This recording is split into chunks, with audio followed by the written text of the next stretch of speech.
자, 식사를 많이 하셨나요? 예. 오늘은 이제 23회 때를 풀 거고요.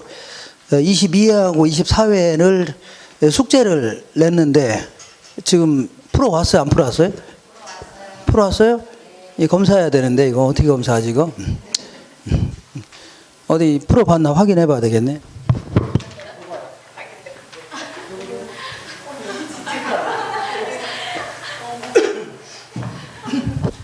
자, 다음 주에는 제가 30cm짜리 30cm짜리 자를 가져올 겁니다. 그래서 돌아다니면서 딱 보면 알아요. 풀었는지 안 풀었는지. 손바닥 때릴 겁니다. 그런 줄 아세요? 예? 엄마한테 가서 읽을 거예요? 뭐 폭행하는 선생이 있다고 막. 예. 꼭 풀어오세요. 그리고 제가 이제 이따가 22회하고 24회는 이거 다 못 풉니다. 솔직히. 그래서 제가 질문을 받을 거거든요. 한 대여섯 문제씩. 그러니까 미리 한번 풀다가 안 푸는 거, 못 푼 거 있죠? 그거 좀 체크해 놨다가 이따가 한번 말씀 해 주세요. 이렇게 해서 가능하면 풀 겁니다. 오늘은 좀 양이 많은데 다음 주에는 한 회 풀고 한 회는 이제 질문 받고 하니까 한 반 정도는 풀 수가 있을 겁니다. 다음 주에는. 근데 오늘은 2회분을 질문을 받아야 되니까 양이 많아서 오늘은 그냥 넘길게요. 가볍게 할게요. 자, 곧바로 어디를 볼 거냐면 1페이지 23회가 2012년입니다. 2012년이면 제가 30대 때인데 그때 나온 문제입니다. 이런 걸 뭐라 하냐면 구라친다 이렇게 표현합니다. 뭐라고요? 구라친다. 어디다 대고 구라치고 그럽니까? 그죠? 그래서 이거 30대로 돌아갔으면 참 좋겠는데 그러면 이제 할 거 좀 다 해보겠는데 너무 아쉽습니다. 이렇게. 자, 어쨌거나 1번은 부동산의 자연적인 특성 중에 부증성에 대한 얘기인데 요거는 우리 요약집 항상 적어 드릴 테니까 한번 집에 가서 찾아보세요. 12페이지에 있을 겁니다. 자, 부증성에 관한 설명으로 틀린 것은 1번 해볼게요. 토지는 다른 생산물처럼 노동이나 생산비를 투입하여 그 순수한 그 자체의 양을 늘릴 수 없는 거죠. 맥주 같은 경우는 노동자분으로 투입하게 되면 생산량이 계속 늘어나는데 토지는 늘릴 수가 없는 거죠. 절대적 물리적 양을 늘릴 수 없다는 얘기입니다. 3번 해볼게요. 우리나라 전체 토지가 이만큼인데 자, 이만큼은 바다로 쓰이고 있고 이만큼은요 농지, 이만큼 택지로 쓰이고 있는데 바다 밑에도 땅이 있어 없어요? 없죠. 있죠. 그러니까 아무리 생산비 투입하더라도 물리적인 절대량을 늘릴 수 있어 없어요? 없다. 이거는 절대 예외가 없는 겁니다. 알겠죠? 다만 자, 만약에 농지에 대한 수요가 증가하면요 바닷물을 메꿔서 늘릴 수 있어 없어요? 있다. 택지에 대한 수요가 증가하면요 농지를 택지로 바꿔서 공급 가능하죠. 그런다고 해서 물리적인 절대량이 늘어났어요? 이 부분이 용도가 다른 용도로 바뀌었을 뿐이죠. 이런 걸요. 이걸 경제적 공급을 하는데 이것은 부증성은 예외가 없는 겁니다. 읽어보고 이게 틀렸는데 매립이나 산지 개간을 통하여 농지나 택지의 확대는요 부증성의 예외이다. 틀린 겁니다. 예외는 절대 없는 겁니다. 다만 이거는요 용도 전환에 불과한 겁니다. 뭐에 전환하고요? 용도를 다른 용도로 바꿔서 공급했을 뿐이죠. 이걸요 용도 전환을 통한 공급 혹은요 경제적 공급해 줍니다. 5번 보시면 부증성에 기인한 특정 토지의 희소성은요 공간 수요의 입지 경쟁을 유발하죠. 그러니까 토지는 한정돼 있으니까 서로 이용하려고 안 해요. 이용하려고 하죠. 특히 도시 인근 토지는. 그러다 보니까 토지 가격이 계속 올라갈 수밖에 없으니까 돈을 가지고 땅만 구입할 수는 없는 거죠. 층수를 자꾸 올리는 경쟁. 이걸요 공간 수요의 입지 경쟁이라는 겁니다. 이게 자꾸 유발될 수밖에 없죠.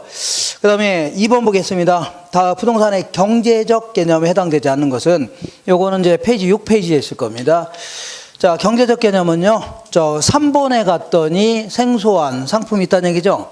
그러니까 자산, 자본, 생산요소, 소비재, 상품 이렇게 해주면 됩니다.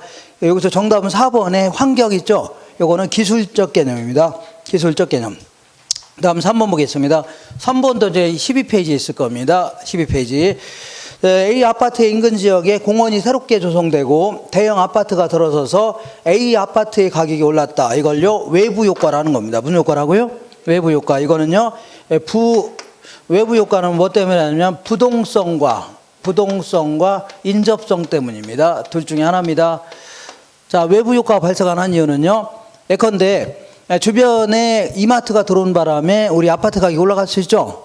꼼짝 못하니까 이익을 보는 거 아닙니까? 그리고 또한 옆에 있으니까 이익을 보는 거죠. 예, 그리고 자, 두 번째는요. 상승했다면 이러한 현상은요. 부동산의 자연적, 인문적 특성 중에 어떤 특성에 의한 거냐. 자연적 특성은 이것과 관련되는 거죠. 인문적 특성은요. 위치의 가변성이라고 해서 주변 환경이 변하면요. 부동산의 지위가 달라지죠. 그죠? 상대적 지위가 바뀌는 거 아닙니까? 이걸요. 위치의 가변성이라는 겁니다. 이 두 가지와 관련되는 겁니다. 자연적 특성은요, 요거와 관련되어 있고, 인문적 특성은요, 요것과 관련되어 있는 겁니다. 그러니까 정답은 2번으로 했어야 됩니다. 2번. 자, 약간 틀어서 겹치게 물어봐서 헷갈릴 겁니다. 이렇게. 그래도 할만하죠? 그 다음에 4번 보겠습니다. 부동산의 공급에 관한 설명으로 틀린 것은, 요거는 29페이지에 있을 겁니다. 29페이지. 자, 먼저, 1번에 부동산의 신규 공급은요, 새로 지어서 공급하는 거 있죠? 이걸 신규 공급이라는데, 일정한 시점에서 측정되는 저량 개념이 아니라 일정한 기간 동안에 측정되는 어떻다고요? 유량 공급이다 해줍니다. 1년 동안에 새로 지어서 공급량, 이렇게 해줘야 됩니다. 이걸요, 유량 변수라는 겁니다. 그다음에 3번이 틀렸는데, 부동산의 개별성은요, 그러니까 제가 사는 아파트가, 이게 김포의 건영 아파트거든요. 요거는 자, 이 한국에서 하나밖에 없는 거죠. 이런 식으로 자꾸 따진다면요, 우주에서 하나밖에 없는 겁니다. 그럼 이걸 공급할 수 있는 사람은 유일하게 뭐라고요? 독점자인 나밖에 없는 거죠. 이런 식으로 개별성 측면을 자꾸 강조한다면요, 자꾸 그 비탄력적이고 독점적이 될 수밖에 없는 겁니다. 그래서 부동산의 개별성은요, 공급을 비탄력적이고 비독점적이 아니라 독점적으로 만드는 성질이 있다는 얘기죠. 이렇게 해줘야 돼요. 독점적으로 만든다는 얘기죠. 이렇게. 그 다음에 5번 해볼게요. 주택의 공급 규모가 커지면서 규모의 경제로 인하여 생산 단가가 낮아지면요, 건설 비용이 절감될 수 있죠. 예를 들어 이마트가 뭐라고요? 삼성 레미안이 여기 있는 땅을 다 구입해서 아까 얘기한 대로 아파트를 500동을 짓는다고 치자. 500동 짓게 되면 건축 자재를 소량 구입해요? 대량 구입해요? 대량 구입할 때는 매우 싸게 구입할 수 있는 겁니다. 그럼 이때는요, 건설 단가가 낮아지죠. 이런 걸 다 뭐라고요? 규모의 경제라는 겁니다. 아까 했었죠? 규모의 경제. 그러면 건설 비용이 절감될 수 있겠죠. 그 다음에 5번 보겠습니다. 도시 스프롤 현상. 요거는요, 192페이지에 있을 겁니다. 192페이지. 자, 도시 스프롤 현상은 1번이 그 정의인데, 도시의 성장이 무질서하고 불규칙하게 확산되는 현상. 요걸요, 도시 스프롤 현상이라는데, 그 이유는 뭐라고요? 토지 이용 계획을 소홀히 하는 바람에 그런 겁니다. 우리 입장에서 어떻게 할 수 없는 거죠. 정부 입장에서 토지 이용 계획을 소홀히 하는 바람에 하는데, 2번이 틀렸습니다. 주로 도시의 중심부의 오래된 상업지역이라든가 주거지역에서 집중적으로 발생하는 게 아니라 주로 도시의 외곽 부분이죠. 외곽 부분에서 상업지역, 주거지역뿐만 아니라 공업지역에서도 발생할 수 있는 겁니다. 그렇죠? 그러니까 상업지역, 주거지역만 집중적으로 발생한다. 이런 표현보다는 상업지역, 주거지역, 공업지역 있죠? 이런 데도 발생할 수 있는 겁니다. 그거보다 더 중요한 거는요, 이미 중심부는 세팅이 다 끝났죠? 그러니까 스프롤이 발생될 여지가 별로 없고, 외곽의 개발이 예상되는 지역 있죠? 이런 데가 오히려 더 스프롤 현상이 심하게 나타납니다. 이렇게. 그 다음에 4번 볼게요. 스프롤 현상이 발생한 지역의 토지는요, 최유용에 이용해서 괴리될 수 있겠죠? 그 제대로 된 이용이 될 수가 없을 겁니다. 이렇게. 자, 그 다음에 이렇게 볼게요. 이번에는 5번 보시면, 자, 이거는 수요의 가격 탄력성에 대한 얘기인데, 36페이지에 있을 겁니다. 36페이지. 이렇게. 자, 이런 식으로 해볼게요. 자, 이 콜라 같은 경우는요, 대체재가 많아요, 적어요? 대체재가 많죠? 근데 쌀 같은 거는요, 우리나라 주식이 쌀이기 때문에 대체재가 뭐 별로 없다, 이렇게 얘기할게요. 그러면 이제 이거는 가격, 이거는 수요량이고, 가격, 수요량이라면, 우리 쌀 같은 경우는 상당히 이렇게 완만한 형태로 그려집니다. 근데 얘 같은 경우는요, 이 급한 형태로 그려집니다. 자, 왜냐하면, 이 콜라 가격이 이만했을 때 이만큼 구입하려고 했죠? 근데 올라가니까 소비량이 팍 줄어들었네요. 왜냐하면, 너 왜 이렇게 비싸? 너 아니라도 먹을 게 많아져가요? 많다는 얘기입니다. 그러니까 팍 줄일 수 있네요. 거꾸로 콜라 가격만 하락하면 팍 늘어날 수 있죠. 근데 쌀 같은 경우는요, 가격이 이만할 때 이만큼 구입하려고 했는데 이렇게 올라갔음에도 불구하고 거의 안 줄었죠. 왜냐면 얘 아니면 먹을 게 별로 없잖아요. 쌀은 꼭 먹어야 되죠.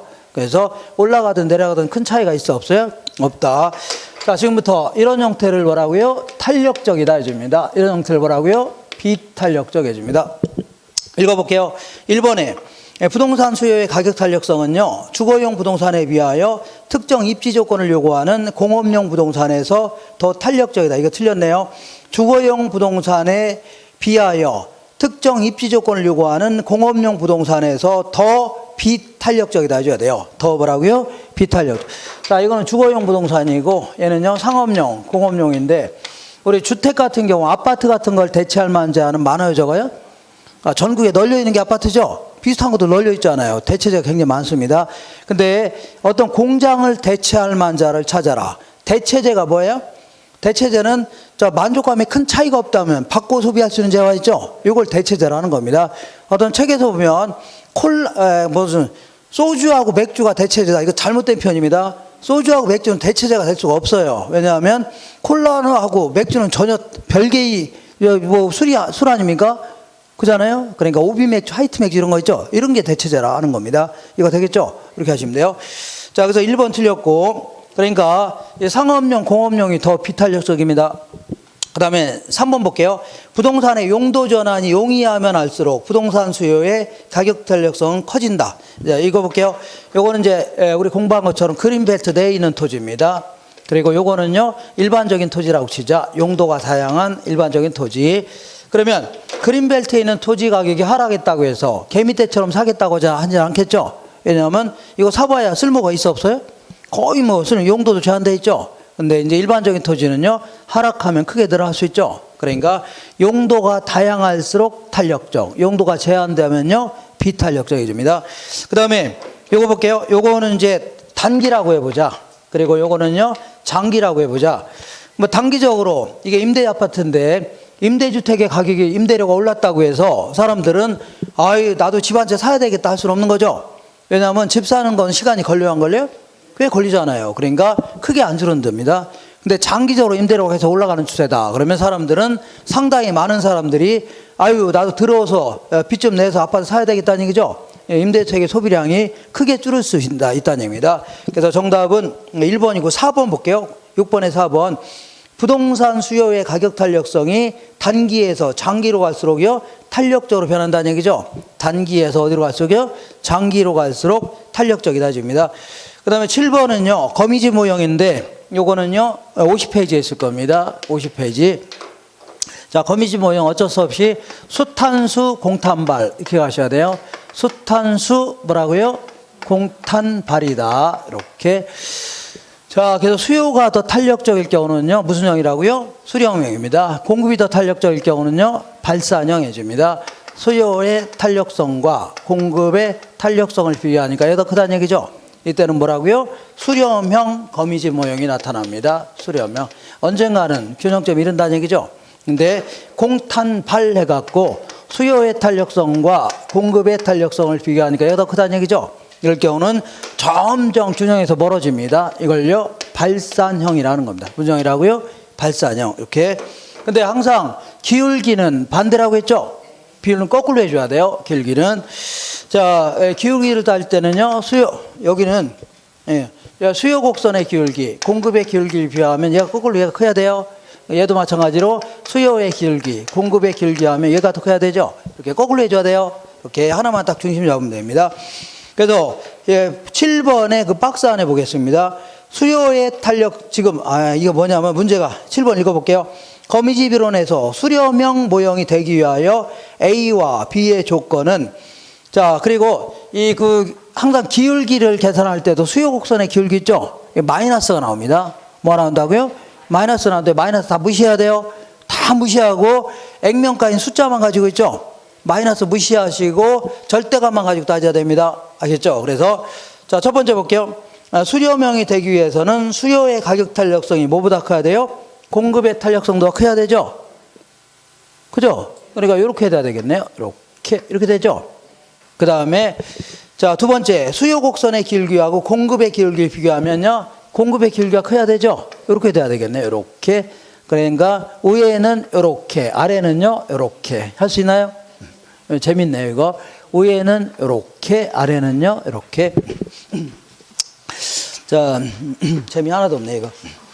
그냥 해본 겁니다.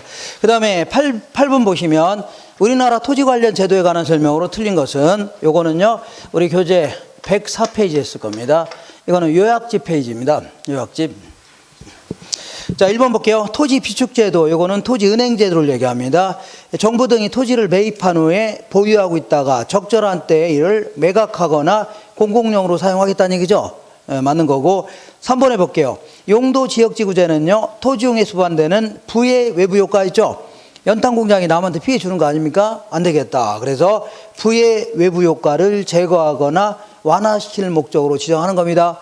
그리고 4번에 볼게요. 토지 선매에 있어서 시장군수구청장은 토지거래 허가를 받아 취득한 토지를 그 이용 목적대로 이용하지 않는 경우 있죠. 이런 토지에 대해서는 선매자에게 강제로 수용하게 할 수 있다. 이게 틀린 겁니다.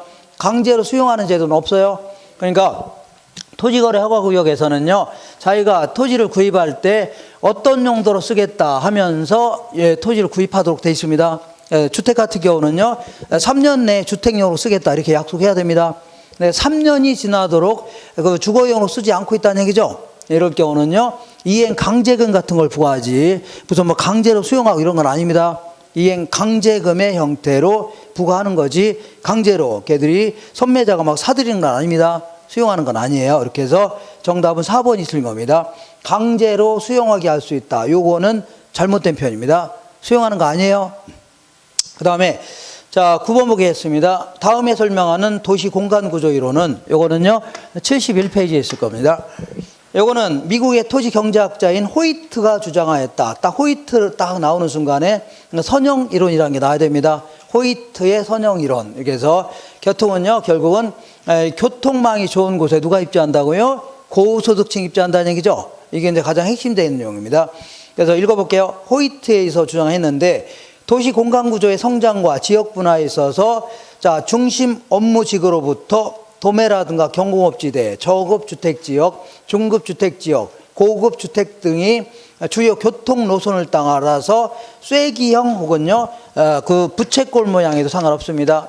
똑같은 표현입니다. 부채꼴 모양이다.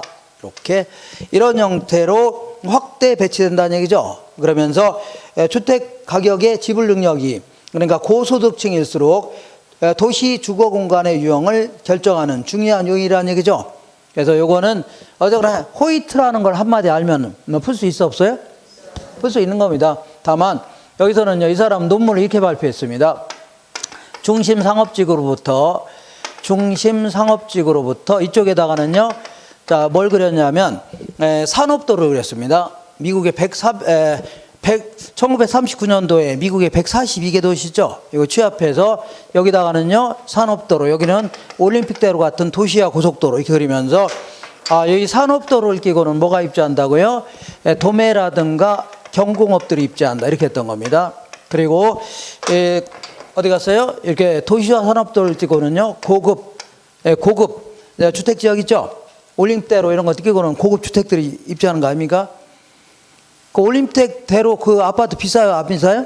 무지 비쌉니다. 그죠? 그래서 그 아파트로 우리 집 같은 거 10개는 20개는 삽니다. 이렇게. 자, 그 다음에 여기는 이렇게. 자, 그러면 이 근처에는 주거 환경이 좋아, 안 좋아요? 안 좋죠? 그러니까 저급 주택들이 밀집합니다. 이건 뭐가 입주한다고요? 저급 주택들이 밀집한다. 그리고 이렇게 어중간한 지역은 뭐가 입주한다고요? 중급 주택들이 입주합니다. 한번 읽어볼게요. 예, 두 번째 점을 볼게요. 도시 공간 구조의 성장과 지역 분화에 있어서 중심 업무지구로부터 도매 및 경공업지대, 도매 및 뭐라고요? 경공업지대. 그다음에 저급 주택지역, 그다음에 고급 주택지역 이렇게 있죠. 이런 것들이 주요 교통 노선을 따라서요 쐐기형 모양으로 확대 배치된다는 얘기죠. 그래서 자, 요게 어디 갔어요? 요렇게 생긴 거 있죠? 요렇게 생긴 게, 자, 여러분들은 뭐 그런 걸상을 모르는데 우리 이제 제가 국민학교 다닐 때 있죠? 국민학교 다닐 때는요, 의자가 어떻게 생겼냐면, 이렇게 돼서 의자가 있을 거 아닙니까? 여기다가 이제 나무를 이렇게 댔습니다. 이렇게. 이런 의자가 있었어요. 상상도 못 할 겁니다. 이런 거. 이렇게. 자, 그래, 이렇게 나무를 댔다는 얘기죠? 그래가지고, 이거 이제 쓰다 보면 삐덕삐덕거립니다. 뭐라고 삐덕거리면, 이렇게 생긴 거 있죠? 이렇게 생긴 걸 이 사이에다 다 낍니다. 이런 데 사이에 끼면은 삐그덕거리는 게 안 삐그덕거려요. 그죠? 이걸 쐐기라 하는 겁니다. 뭐라고요? 쐐기. 자, 이게 마치 쐐기처럼 보이지 않나요? 이렇게도 얘기하고, 반을 뚝 자르면 부채꼴처럼 보여, 안 보여요? 보죠? 이렇게 해서. 자, 그러니까 이거는 뭐 이게 너무 자세히 물어봤는데, 그냥 호이트 한마디 하는 순간 뭘 할 수 있어요? 호이트의 선형이론. 그리고 그 맨 마지막에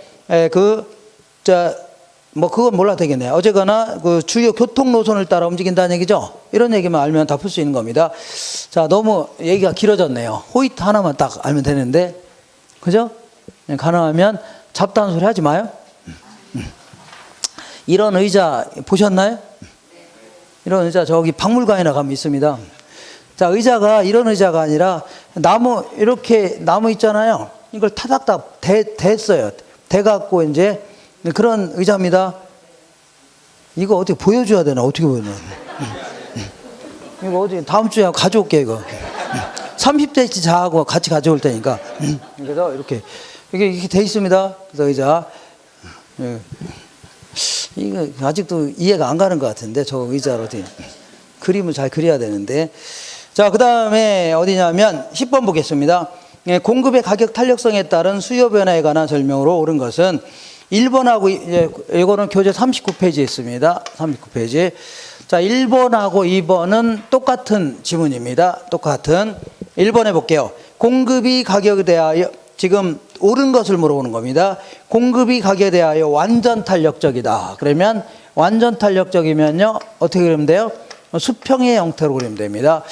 자, 1번하고 2번이고, 그 다음 3번, 4번, 5번은요, 공급이 가격에 대하여 완전 비탄력적인 겁니다. 완전 비탄력적이면 수직의 형태로 그려집니다. 수직. 그러면 1번하고 2번 볼게요. 자, 이때 이제 수요가 증가하면 수요가 이렇게 그려지죠? 이렇게 수요가 증가하면 가격은 변해요, 안 변해요? 안 변하고 균형량만 증가했죠? 그래서 옳은 거 찾는 겁니다. 1번 볼게요. 자, 수요가 증가하면 균형 가격은 상승하는 게 아니라 균형 가격은 불변이죠. 이거 틀렸고. 2번 볼게요. 수요가 증가하면요 균형 가격은 변하지 않고 균형 거래량만 증가한다. 이거 맞네요. 맞죠? 2번이 맞는 겁니다. 3번, 4번, 5번은요 공급이 가격에 대하여 완전 비탄력적일 경우에 수요가 증가하는 경우를 얘기합니다. 수요가 증가하면 가격만 올라가죠. 뭐만 올라가요? 가격만 상승합니다. 자, 다 틀렸는데 3번 볼게요. 수요가 증가하면 균형 가격은 하락하는 게 아니라 상승하죠? 틀렸고. 4번에 수요가 증가하면 균형 가격은 상승하는데 이건 맞는데 균형 거래량도 증가한다? 거래량 그대로죠? 그대로잖아요. 5번에 수요가 증가하면요 균형 가격은 변하지 않고가 아니라 균형 가격 올라갔죠? 틀렸네요. 그래서 어쨌거나 2번만 맞고 다 틀린 거면 2번만 맞고 다 틀린 겁니다. 그 다음에 11번 보겠습니다. 11번은요 63페이지에 있을 겁니다. 63페이지 여과 현상에 대해서 알아보는데, 자, 이렇게 어떤 지역이 있는데 어떤 경계를 사이에 두고 여기는 잘 사는 동네, 여기는 못 사는 동네 구분할 수 있죠? 이걸 주거분리 현상이라는 겁니다. 뭐라고요? 주거분리 현상. 근데 이제 시간이 꽤 지나면 이런 지역도 건물 자체가 낡고 노후화돼 안 돼요? 그러면 한 당에 하위 계층이 들어오기 시작합니다. 이걸요 하향 역을 하는 거고, 이 지역도 시간이 꽤 지나면 슬럼가로 변할 수 있죠. 그러면 재개발, 재건축할 수 있죠. 그러면 상위 계층이 들어와 안 들어와요? 들어온다는 거예요. 이걸요 상향 역을 하는 겁니다. 이걸 조금 자세히 알아볼게요. 이런 지역이 있고 이런 지역이 있고 이런 지역이 있고 이런 지역이 있는데, 자, 고소득층 주거지역과 경계를 두고 있는 저소득층 주택 있죠. 요거는 얘들에 비해서는 좀 비싸게 거래됩니다. 할증돼서 거래된다. 반대로 저소득층 주거지역과 경계를 두고 있는 고소득층 주택 있죠. 얘들에 비해서요 좀 싸게 거래됩니다. 어떻게 한다고요? 할인돼서 거래되는데, 우리 여과 현상은요 아무래도 이런 데부터 출발한다 해줍니다. 여기는 이제 달동네 이렇게 할 수 있는데 이런 데서 출발합니다. 한번 읽어볼게요. 여가 현상에 대한 설명이 틀린 것은 1번에 주택의 여가 과정은요, 시간이 경과하면서 주택의 질과 주택이 거주하는 가구의 소득이 변함에 따라서 발생하는 현상이죠. 그러니까 시간이 꽤 지나면요, 건물 자체가, 아파트 자체가 낡고 노화되죠. 그러면 아무래도 그 소득 수준이 다른 사람이 들어온다는 얘기죠. 그런 얘기하는 겁니다. 다음에 3번 볼게요.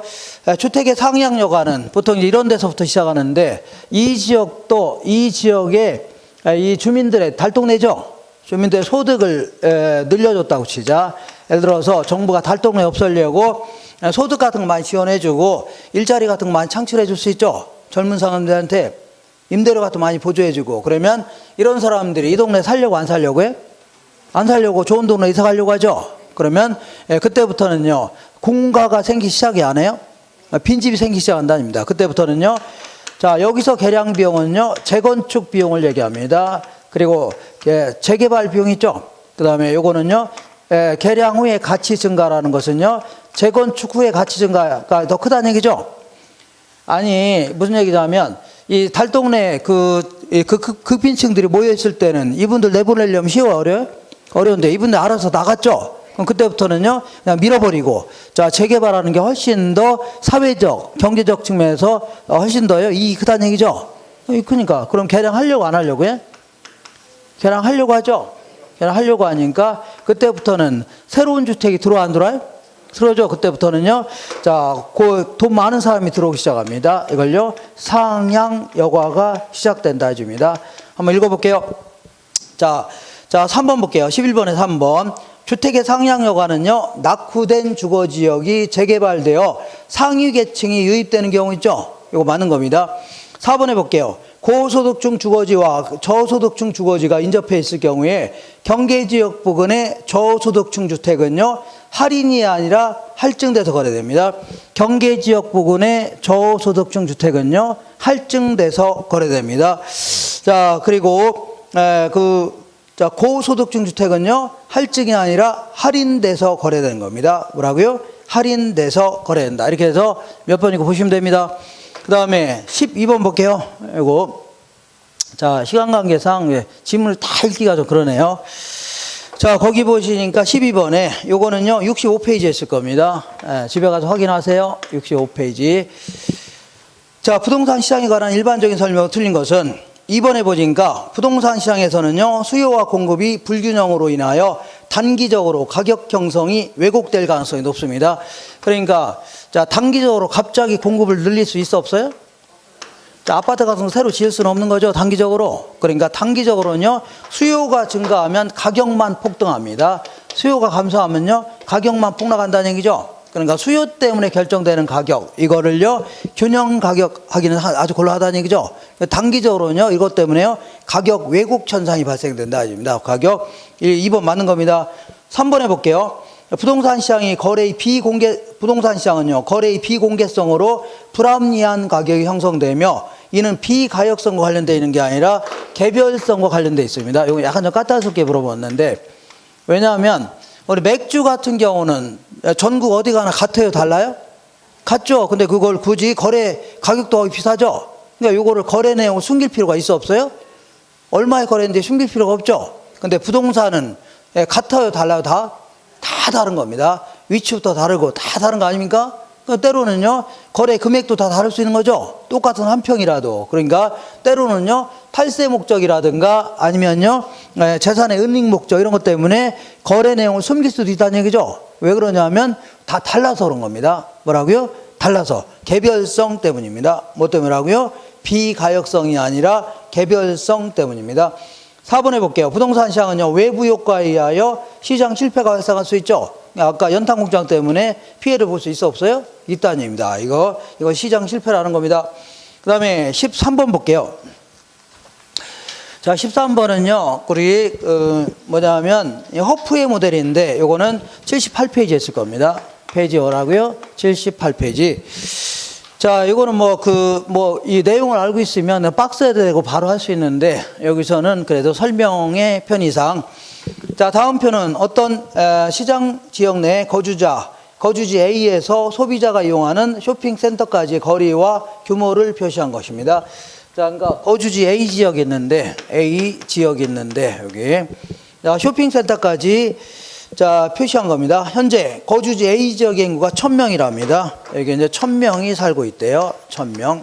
오케이. 그 다음에 허프의 모델에 의한다면, 모형에 의한다면, 거주지 A에서 쇼핑센터 1의 이용객 수는 여기 쇼핑센터가 요 근처에 있는데, 쇼핑센터 1이 있고, 이 근처에 뭐가 있어요? 쇼핑센터 2가 있답니다. 이게 거리가 있고, 거리가 있는데, 그 박스 안에, 그 괄호 안에 볼게요.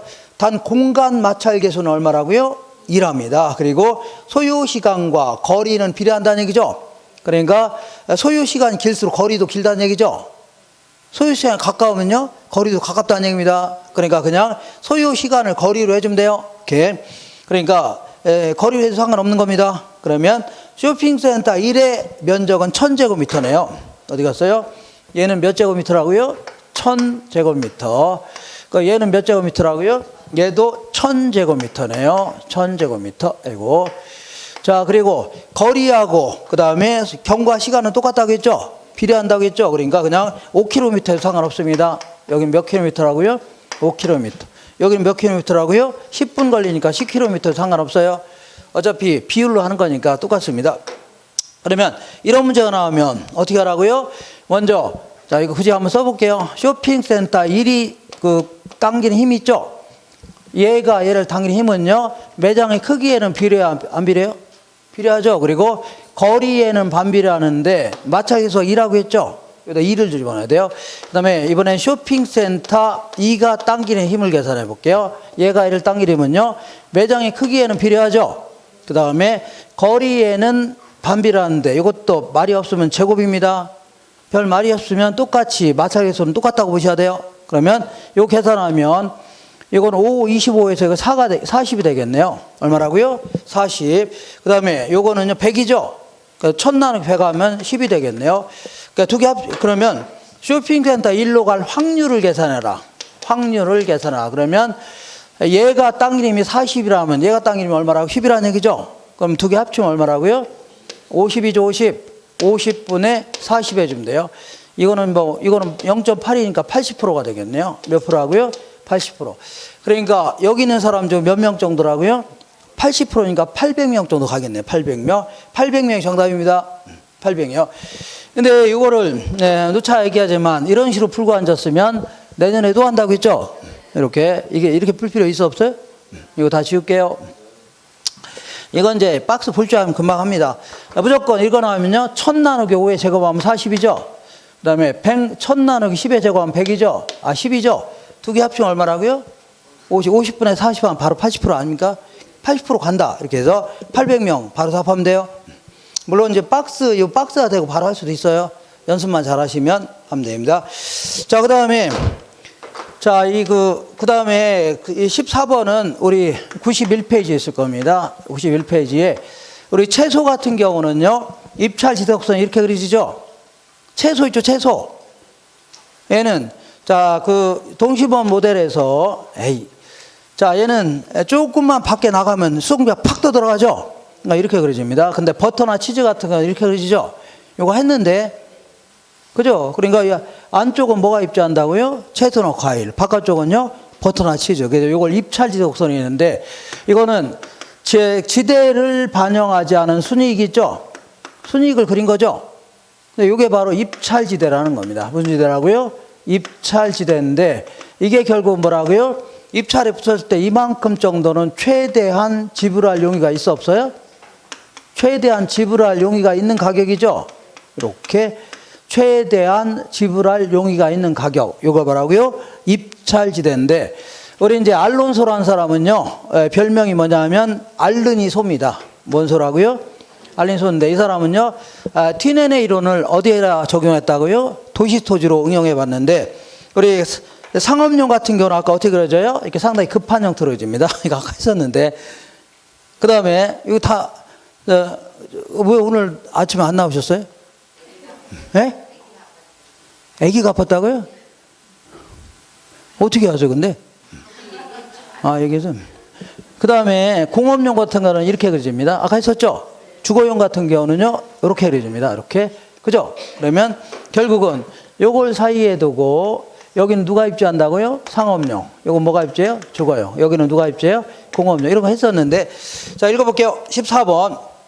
알론소의 입찰지대 이론에 대한 설명으로 틀린 것은 1번에 트윈엔의 고립국 이론을요, 도시 공간 구조에 적용하여 확장 발전시켰다. 말이 좋아서 확장 발전시킨 거지, 사실은요, 갖다 베꼈다 해주면 돼요. 갖다 뭐라고요? 베꼈다. 그래서 3번 볼게요. 지대는 결국 이런 게 이제 지대를 결정하는 겁니다. 이게 뭐라고요? 지대 결정하는데, 지대는 기업주의 정상이윤과 투입 생산비를 지불하고 남은 잉여에 해당되며 토지 이용자에게는요, 최소 지불 용의하게 아니라 최대 지불할 용의가 있다는 얘기죠. 이만큼 뭐라고요? 최대한 지불할 용의가 있다 해줘야 돼요. 정답은 3번이 틀렸네요. 그 다음에 아까 얘기한 대로, 자, 보세요. 자, 요게 이제 주거용 부동산의 입찰 지속선이죠. 그러면 이렇게 그려질 거 아닙니까? 그죠? 근데, 자, 여기까지는 계속 이익이 생겨, 안 생겨? 이익이 생기죠? 여기까지는. 이게 순이익 아닙니까? 그죠? 근데 이게 벗어나게 되면 오히려 손해나죠? 이거 이상 나가 살게 되면 손해나죠? 그럼 이거 이상 나가 살면은 오히려 교통비가 더 들어간다는 얘기입니다. 이익보다. 알겠죠? 더 이상 나가면 돼요? 안 돼요? 안 나가. 이걸 주거 한계점이라는 겁니다. 무슨 한계점이라고요? 주거 한계점. 읽어볼게요.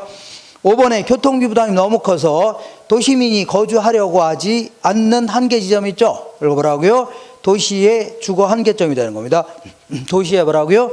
주거 한계점. 이렇게 해주면 돼요. 자, 그 다음에 이렇게. 자, 요 틀을 딱 갖춰야 됩니다. 틀을. 자, 이 15번은요, 우리 교재 146페이지에 있을 겁니다. 페이지 얼마라고요? 136페이지. 요거는 내 손에서 나간 돈, 1년 후에 들어올 돈, 이렇게 일기간 모형을 물어봅니다. 거의 한 95%는 일기간 모형을 물어봅니다. 그래서 앞으로, 자, 요거를, 들어올 돈을요, 요구 수익률이라는 거 할인합니다. 요걸 할인하게 되면 어떤 금액이 나와야 하나요? 나오죠. 이게 투자 가치라는 겁니다. 그래서 여기서 요거 뺀 걸 뭐라고? 요구 수익률 할인한, 여기서 요거 뺀 거 있죠? 순원가, 이것분의 이거 한 걸요, 수익성 지수 해줍니다. 이때, 여기 예를 들어서 여기가 이제 1,000원이라면, 얼마 1,000원이라면 요구 수익률이 10%이다. 10%이다. 그러면 예전에 이걸 10% 빼면 되죠? 빼는 거 몇 번 했는데, 이때는요, 일시불에 현가계에서 곱하면 되는데, 만약에 10% 하면 나누기 1.1 해주면 돼요. 뭐라고요? 이거 해야 되나요? 자, 원래 어떻게 나오냐면, 1,000원 곱하기 일시불의 현가계수 있죠? 1 플러스 10% 하면 0.1이죠? 요거에 1제곱분의 1인 거죠? 결국은 1,000원을 1 플러스 0.1이면 1.1 아닙니까? 이걸로 나눈 겁니다. 나눈 거니까. 자, 다시 한번 정리할게요. 요때, 요거, 만약에 10%이다. 그럴 경우는 나누기 얼마라고요? 나누기 1.1 해주면 돼요. 할 수 있죠? 20% 하면 나누기 얼마라고요? 1.2입니다. 30% 하면요? 1.3입니다. 그러면 아주 어려운 거 한번 물어볼게요. 아주 어려운 거. 요건 한번 못 맞힐걸요? 7% 곱하기 나누기 1.07 해주면 돼요. 나누기 얼마라고요? 이걸 할 수 있겠죠? 이렇게 한 게 할인한 겁니다. 이렇게 한번 읽어볼게요. 15번. 다음 표와 같은 투자 사업들이 있는데 이 사업들은 모두 사업기간 1년이며 사업 초기에 현금 지출만 발생하고 사업 말기 1년 후에 현금 유입만 발생한다. 일기간 모형이라는 얘기죠. 할인율이 7%라고 했죠. 그러면 A 하나만 풀어볼게요. A는 초기 현금 지출이 3천만 원이죠. 3천만 원이다. 그리고 1년 후에 얼마 들어오냐면 7,490만 원 들어옵니다. 7,490만 원. 자, 그러면 요거를 나누기 얼마라고요? 1.07 해주면 돼요. 나누기 1.07 하면 얘가 7천만 원 나올 겁니다. 얼마 나온다고요? 7천만 원. 나와요. 그러면 자, 다 됐네요. 자, 요거 지울게요. 자, 나 이제 먼저 A 부동산, B 부동산, C 부동산, D 부동산이 있는데 MPV가 수년가입니다. 수년가는 어떻게 하라고요? 여기서 요거 뺀 거죠? 그러니까 얼마예요? 4천만 원이 되겠네요. 4천만 원. 자, 그 다음에 PI는요, 수익성 지수라는 겁니다. 이것분의 이거죠? 이것분의 이거. 그러니까 아마 2.33 이렇게 나올 겁니다. 얼마 나온다고요? 2.33. 이렇게 할 수 있죠? 이런 식으로 해서 그 박스에다 대고 바로 계산해야 돼요. 이렇게 쓰는 거 아닙니다. 박스에 대고 할 줄 알으면 계산하는 겁니다. 그래서 계산한 결과를 써볼게요. 1500, 1500, 3000입니다. 1500만 원, 1500만 원, 얘는요, 예, 그 3000만 원입니다. 3000만 원. 이렇게. 그 다음에 PI는요, 2.523입니다. 2.523. 이렇게 연습해 보세요. 이렇게 할 수 있죠? 자, 그러면 1번부터 볼게요. B와 C의 수년가는 같다. 자, B와 C의 수년가는 같아요? 달라요? 같잖아요. 그 다음에 수익성 지수가 가장 큰 사업은, 가장 큰 거는 이게 가장 크네요. D가. 그 다음에 수년제 가치가 가장 큰 사업은요, 이 중에 가장 큰 게 A네, A. 그 다음에 수익성 지수가 가장 작은 사업은, 가장 작은 거 C네요, C. 그 다음에 A의 수년가는요, D의 2배이다. A는 D의 2배가 되려면 6천 이상 돼야 되죠? 근데 4천밖에 안 되니까 2배가 안 되네요.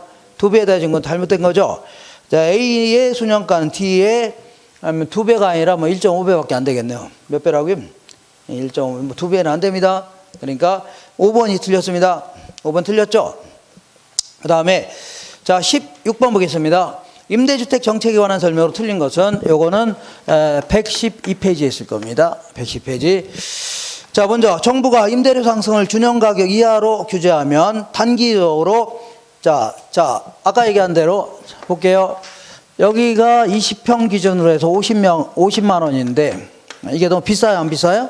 비싸니까 니네들 20만 원 이상 받지 말라는 얘기죠? 그죠? 그러면, 자, 사람들은, 자, 임대사업 하려고 안 하려고 해? 안 하려고 하죠? 다 때려치려고 할 겁니다. 그래서 급기야는 남양주 지역에 임대주택이 몇 채밖에 안 남았다고요? 10채밖에 안 남았다겠죠? 근데 문제는 단기적으로 볼게요. 단기적으로 임대료 많이 못 받게 하니까 당장 때려칠 수 있나요? 때릴 수 없는 거죠? 임대 차익은 1년 반 남았으면 1년 반 해야 될 거 아닙니까? 약속대로. 법에서 그렇게 하라고 했죠? 계속 해야 돼, 안 해야 돼요? 그러니까 단기적으로는 임대주택이 줄어요, 안 줄어요? 거의 안 줄어듭니다. 그러면 임차인들은 혜택을 볼 수 있어, 없어요? 있다는 얘기입니다. 좋은 기능이 있다는 얘기죠. 그 얘기하는 겁니다. 그래서 1번이 틀렸는데, 정부가 임대료 상승을 준용 가격 이하로 규제하면요, 단기적으로는 임대주택 공급량이 늘어나지 않기 때문이 아니라 줄어들지 않기 때문에, 이렇게 규제하는 게 정확한 표현입니다. 줄어들지 않기 때문에 임대료 규제 효과를 충분히 발휘되지 못한다가 아니라 충분히 발휘됩니다. 단기적으로는 순기능이 있다고 했죠? 그러니까 충분히 발휘된다 해줘야 돼요. 충분히 발휘된다.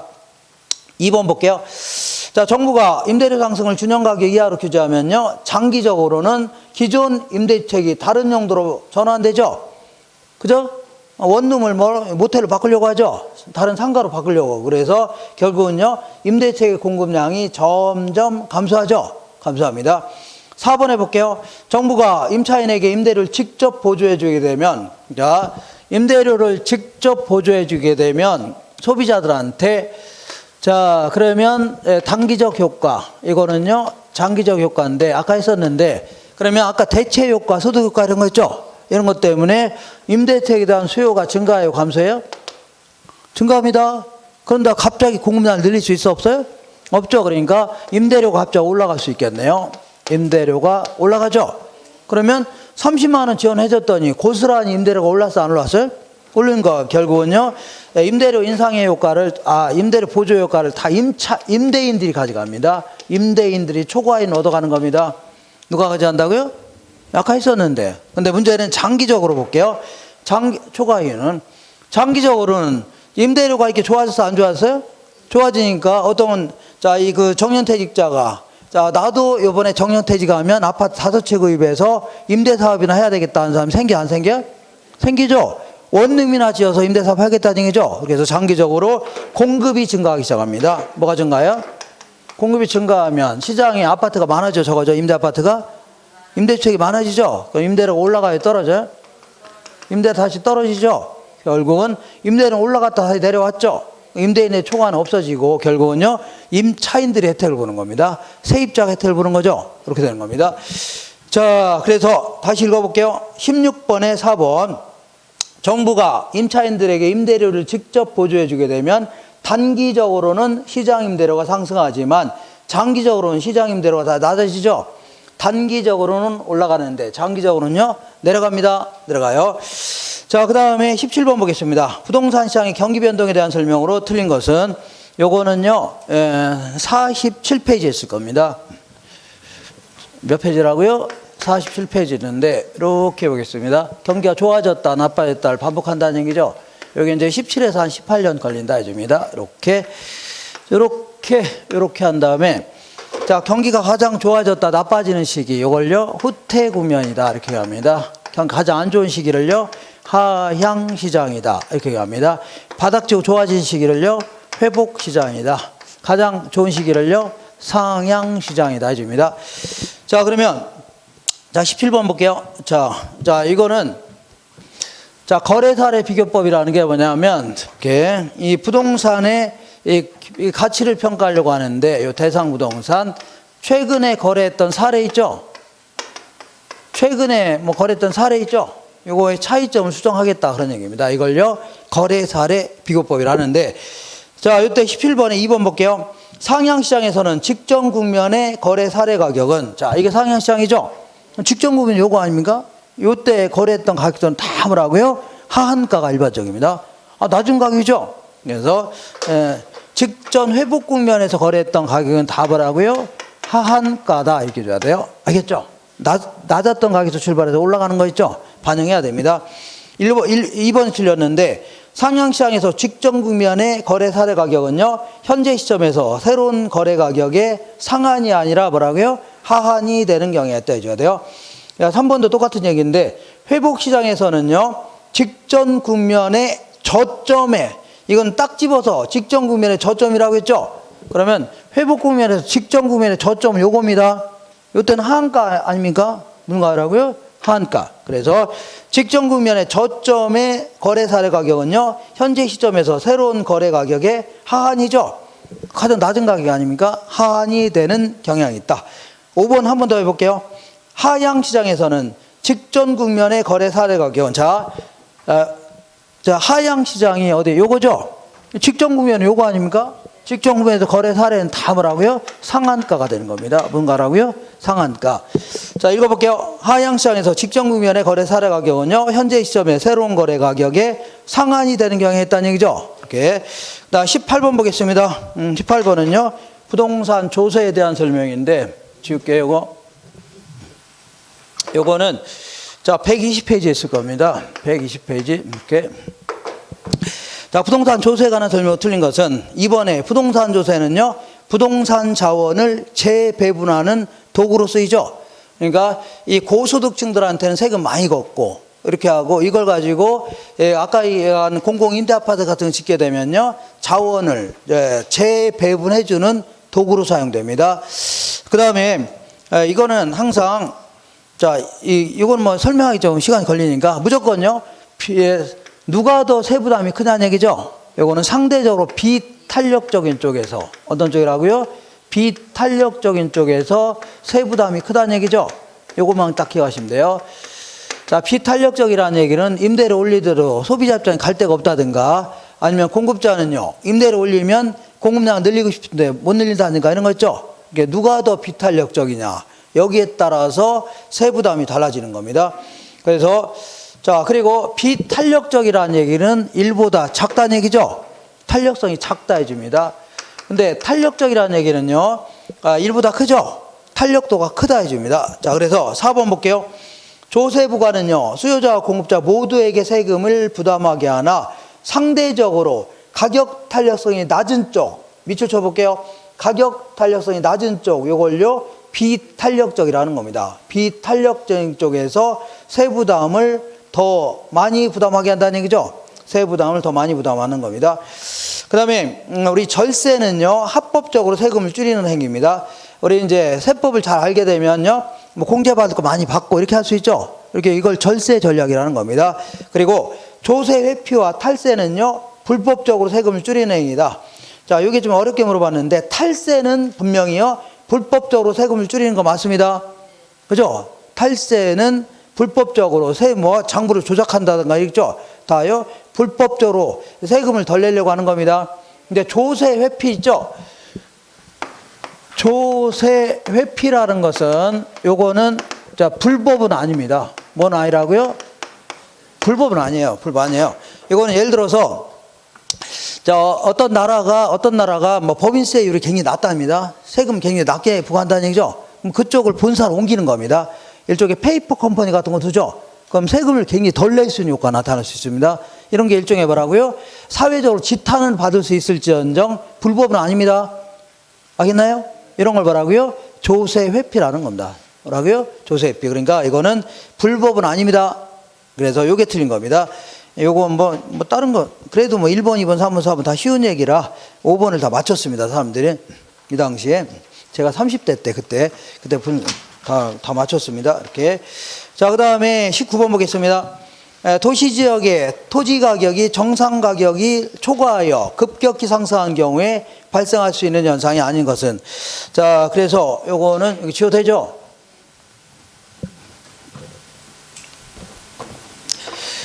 자, 거기 그 19번은요, 우리 96페이지에 있을 겁니다. 96페이지. 이렇게 어떤 지역이, 자, 이 정상적으로 지가가 올라가면 별 문제가 안 되죠. 근데 정상가 이상으로 투기꾼들 때문에 이렇게 정상 지가로 급등할 수 있죠. 이걸요, 지가 고의 문제라는 겁니다. 뭐라고요? 지가고. 자, 그럼 어떤 현상이 발생하냐 볼게요. 1번 보겠습니다. 발생할 수 있는 현상이 아닌 것은 1번에 택지 가격을 상승시켜 택지 취득이 쉬워요, 어려요? 어렵죠. 어려울 수밖에 없고. 그 다음에 3번 볼게요. 토지의 조방적 이용을 촉진하고 주거지의 외연적 확산을 조장한다.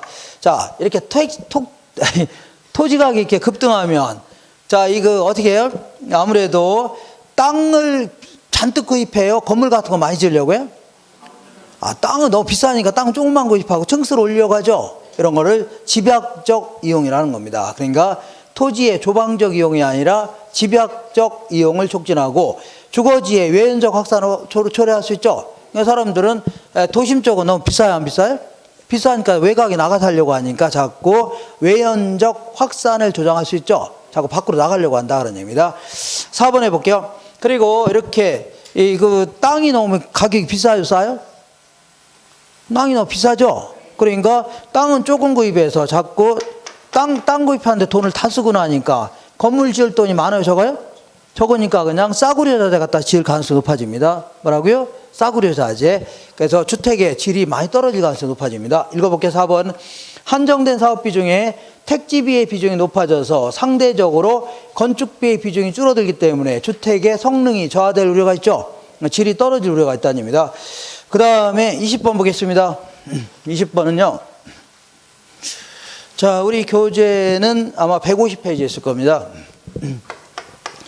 자, 페이지 150페이지 있는데, 자, 어림셈법이라는 게 있습니다. 이거는 이 박스가 딱 그려져야 되는데, 박스가 딱 이렇게 머릿속에 딱 들어와야 됩니다. 이렇게 딱. 자, 이렇게 해서, 이렇게 박스를 한번 더 그려볼게요. 이렇게. 이거는 이제 승수법입니다. 승수법. 얘는요, 수익률법이라는 겁니다. 수익률은요, 투자액에 비해서 어느 정도 돈을 벌었냐 그런 얘기죠. 투자액에 비해서 어느 정도 벌었냐. 그러니까 밑으로 투자액이 들어갑니다. 아, 내가 1억 투자해서 자, 얼마 정도 벌었냐. 이렇게 해야 되죠. 맞아, 안 맞아? 투자액분에 소득해줘야 돼요. 1억 투자해서 500만 벌었다는 얘기죠. 이렇게 1억 투자 500만 벌었다. 5% 아닙니까? 그럼 이거는 거꾸로 해줘야 돼요. 승수법은요. 거꾸로. 밑으로 뭐가 들어가요? 소득이 들어갑니다. 위로 뭘 들어가요? 투자액을 집어넣어요. 이렇게 되셨죠? 자, 그래서 항상 여기다가 조순전후다. 뭔 전후라고요? 조순전후 이런 거 했었는데 처음 들어보나요? 네. 자, 이 조수는 뭐하고 비교하라고요? 총투자액하고 비교해야 됩니다. 전후는 뭐하고 비교하라고요? 지분 투자액하고 비교하라고 했죠. 조수는 뭐라고요? 총투자액. 전후는 뭐라고요? 지분 투자액. 그러니까 예를 들어서 자, 여기는 요 수는요, 순영업소득을 얘기합니다. 뭐라고요? 순영업소득. 위로는 뭘 집어넣어요? 아, 투자액 중에 무슨 투자액이라고요? 통투자. 이렇게 올리라는 얘기죠. 그 다음에 얘는 요거 한번 해볼게요. 새우 승수는요, 밑으로 뭘 집어넣어요? 세후 현금 수지 있죠? 그리고 요거는, 요 두 놈 뭐하고 비교하라고요? 지분 투자액을 집어넣으면 될 거 아닙니까? 뭔 얘기 하겠나요? 얘는 다 뒤집어 놓은 겁니다. 집어넣은 건데. 자, 요거는요, 세전 수익률. 얘는 뭐라고요? 세후 수익률. 얘는요, 종합 수익률 혹은요, 종합 환원을 해줍니다. 아, 이런 게 있어요. 자, 얘는 뭐라고요? 지분 배당률이라는 용어를 매우 자주 씁니다. 지분 뭐라고요? 배당률. 그리고 요거는요, 자본 회수기간이 되는 겁니다. 결과적으로 자본 회수기간. 이렇게. 자, 박스가, 야, 이거 쓰고 나니까 지저분해 보이는데, 어쨌거나, 조수는 뭐하고 비교하라고요? 총투자액. 전후는요, 지분투자액. 자, 읽어볼게요. 20번. 아, 그리고, 자, 그리고, 이렇게, 이쪽으로 올게요. 자, 이 부동산이 뭐 얼마가 있는데, 예를 들어 10억짜리다. 그러면, 은행에서 빌린 돈 뭐라고요? 저당 투자액. 내 돈 투자액을 뭐라고요? 지분 투자액이라는데, 자, 은행에서 6억을 빌렸다. 그러면 몇 프로 빌린 거예요? 60%죠. 이걸 대부 비율, 융자 비율, 저당 비율, LTV 이렇게 얘기하는 겁니다. 그러면 내 돈 얼마 투자했어요? 4억 투자했죠. 이걸요, 지분 비율 해줍니다. 뭐라고요? 지분. 몇 프로라고요? 40%. 이렇게. 자, 그럼 요거대로 이렇게 공부하시면 돼요. 이렇게. 아, 이거 써놓으니까 더 지저분하네. 이게. 없었던 걸로 하고, 이렇게. 없었던 걸로 하고, 이렇게. 자, 읽어볼게요. 20번 해보겠습니다. 부동산 투자와 관련된 다음 설명 중에 틀린 것은 상가 건물의 지분 투자액은 6천만 원이고 이 지분에 대한 세전 현금 수지가 300만 원일 경우에 지분 배당률은, 요게 지분 배당률이죠? 요거죠? 요거는, 요걸 보면 밑으로 뭘 들어가요? 세전 현금 수지. 위로 뭐가 들어가요? 지분 투자액을 집어넣죠? 지분 투자액을 집어넣잖아요. 맞죠? 얘는 뭐하고 비교하라고요? 지분 투자액. 근데 얘는 거꾸로 해준 겁니다. 거꾸로. 자, 위로 뭘 집어넣어요? 세전 현금 수지. 아래는 뭐라고요?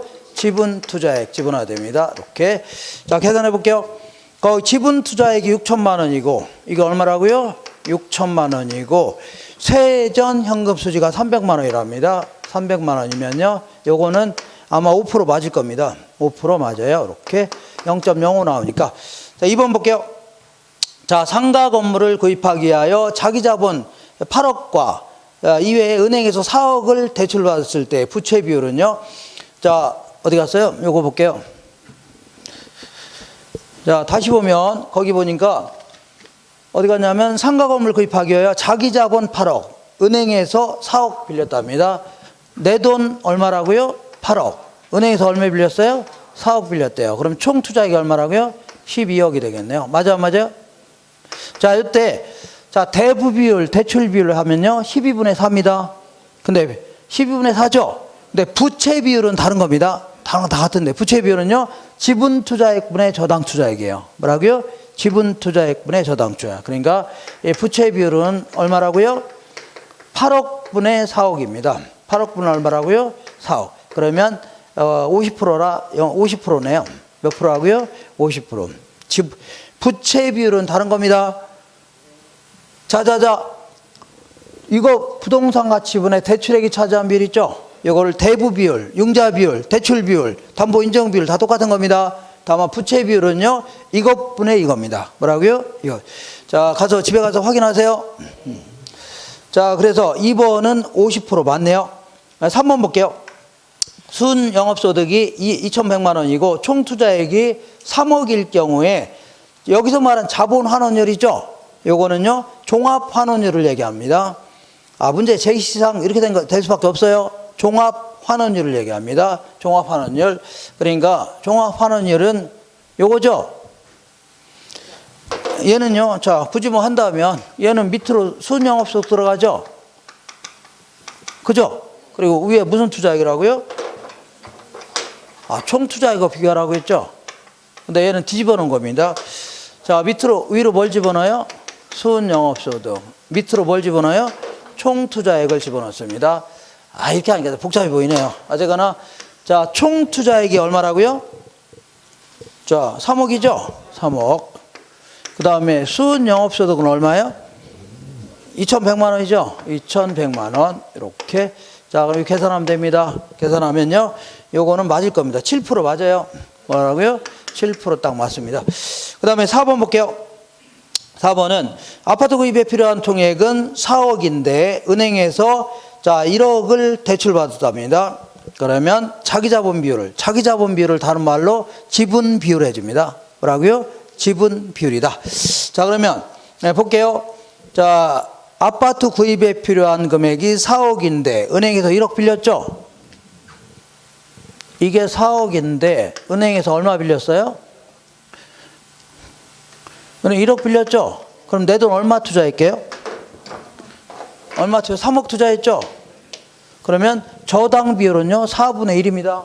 그 다음에 지분 비율은요 4분의 3 있죠? 75% 투자했네요. 몇 프로라고요? 75%. 그래서 요거 많은 겁니다. 자기 자본 비율은 얼마라고요? 75%예요. 자, 그 다음에 이렇게 이런 거는 뭐 풀기가 상당히 힘드네요. 이거 다 할 줄 아셔야 되고 그러니까 이거 어떻게 풀었나요? 네, 집에서 풀었어요? 다음 주에 저기 30cm 잔 갖고 와갖고 진짜 그죠? 응? 응? 니들 아버지 뭐 하셨냐? 이렇게 해서 시계 풀고 해야 되겠네. 이렇게. 응? 응? 거기 그 있잖아요. 영화 친구에서 시계 풀고 사투리 써야 되는데 사투리가 안 되네. 자, 어쨌거나 부채 감당률은요. 이렇게 부채 감당률은요. 이렇게 계산합니다. 순영업소득을 부채 서비스액 있죠? 이거 나눈 겁니다. 자, 읽어볼게요. 부채 감당률이 1.5고 얘가 얼마라고요? 1.5랍니다. 그 다음에 순영업소득이 1,000만 원이랍니다. 이게 얼마라고요?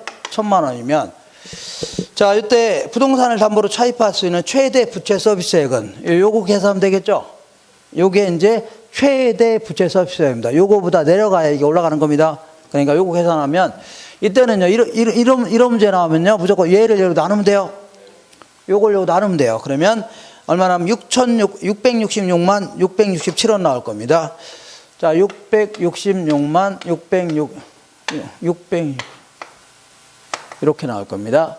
야, 요게 바로 자, 요 부채 감당률 충족하는 최대의 부채 서비스액입니다. 그래서 여기 그러니까 2천만 원이 아니라 얼마라고요? 666만 6,667원입니다. 알겠죠?